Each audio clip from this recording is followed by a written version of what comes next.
everybody for coming today. Obviously, the fire incident and the whole situation is still an ongoing situation and a fire suppression effort that's taking place. I'm going to speak very briefly today about the continuing criminal investigation that's going on in this case, and then I'm going to turn it over to Fire Chief Jeff King. He's going to talk about everything that's taken place basically since yesterday morning's press conference as far as the fire suppression and fire watching, and really go into detail with you about what is going to have to take place today and in the coming days, I guess. His Assistant Chief Duncan will be here to support that, and Chief Roberson from the ambulance department will talk about their efforts, and then Mayor Harr will have some comments on behalf of the city of Peru. The criminal investigation is continuing. Our detectives have essentially been working around the clock since within minutes after the first 911 call came in. As I mentioned yesterday, the fire department obviously went into their fire attack mode. The police department, we immediately started to provide scene security, perimeter security, evacuations, and that was an effort led by members of the patrol division. I contacted my deputy chief and our patrol commander. They came out. With the fire department and with other area fire chiefs and that sort of thing, set up something called Unified Command, and came together with all the representatives of all the agencies that were going to be coming in, and through Unified Command, worked with under the supervision of the fire department in helping them fight the fire and provide scene security.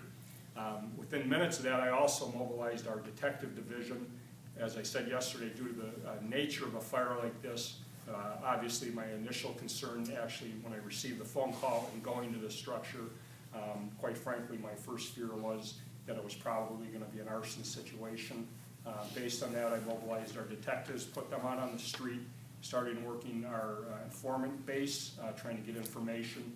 We did receive a tip leading us to two individuals who have been taken into custody. A 17-year-old individual has been formally charged by the state's attorney with aggravated arson. He appeared in bond court yesterday. Bond was set at $250,000. A 15-year-old is being formally charged in a juvenile delinquency petition, I believe, and will appear in juvenile court tomorrow in LaSalle County, and he's currently being held in the LaSalle County detention hearing pending that first hearing in front of the juvenile court judge tomorrow. Our detectives, as I said, it's an ongoing, continuing investigation and will continue for some time. The state fire marshal has been contacted and did visit the scene yesterday. Obviously, our detectives and the fire marshal and Fire Chief King as the city fire marshal will continue the criminal investigation in the days and weeks to come, because obviously the fire is still burning. We can't even get in there to start collecting physical evidence and that sort of thing. So that's why it's going to be a very lengthy process. So that's where we're at from the law enforcement standpoint.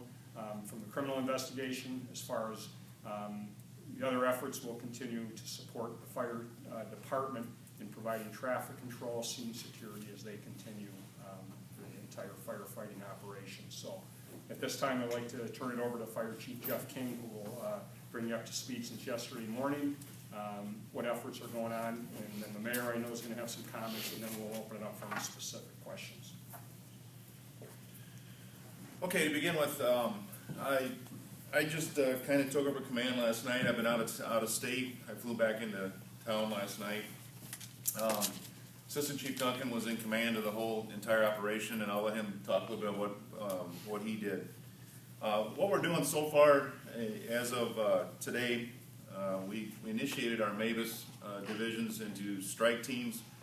We've mobilized 3 strike teams that are going to be working around the clock for 24 hours to give all our guys a break. All of our guys have been, obviously they worked around the clock, and so now we have 3 different strike teams. The first one came in was from Paw Paw in Dixon City. They manned the first 8 hours, and that was from 4 o'clock last night until midnight. And then Ashton and Amboy came in at midnight, and they've been on the scene till, they were just relieved now. And we now have Sublette and Winona Fire Departments there, and they're going to be there till 4 o'clock this afternoon. with that, what we've done to date, and from yesterday, and then Jim will talk a little bit more about it here in a little bit. Just to give you an idea, if you look at the overall map, here, the fire building is the center building, which is this building right here.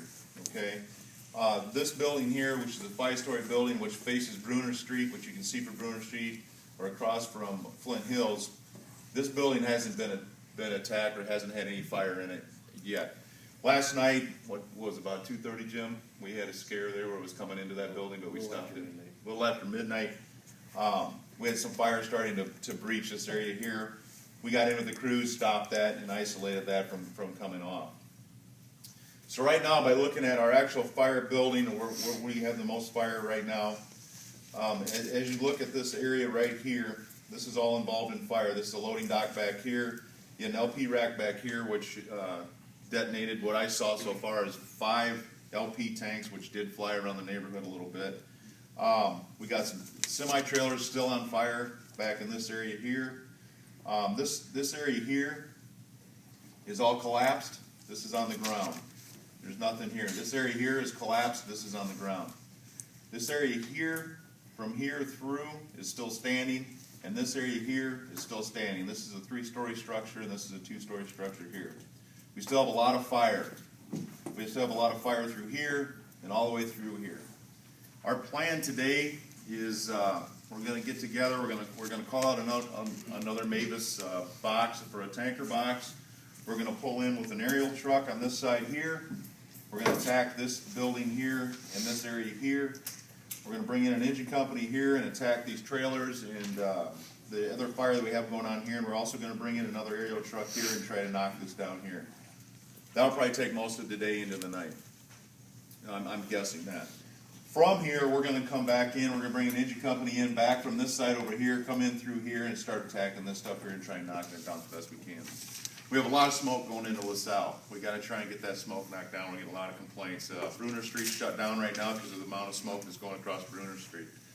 So that's going to be our attack for today. We're going to try and get as much water on that as we can. Obviously, I got to make some phone calls yet. I got to see where our water supply is standing, make sure our reserves are back. But that's the plans that we're having right now. Prior to that, Jim was in command. I'll let Jim talk a little bit about what he did and what he did through his command.